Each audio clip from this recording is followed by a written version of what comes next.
আজানের সময় দেখা যায় আকাশের দিকে মুখ উঁচু করে কুকুরগুলো ডেকে ওঠে।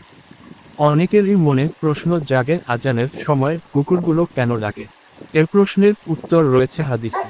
আজান দিলেই কুকুরগুলো ডেকে উঠে, এর কারণ আজানের শব্দ শুনে শয়তান বায়ু ত্যাগ করতে করতে পালায়ন করে। বুখারী, মুসলিম, মিশকাত 655। মোরগ ফেরেশতা দেখলে ডাকে, সহিহ মুসলিম। গাধা শয়তান দেখলে চিৎকার করে, সহিহ মুসলিম। কুকুর ও গাধা অনিষ্ট সৃষ্টিকারীদের তথা জিন শয়তান দেখে চিৎকার করে, আবু দাউদ মিশকাত।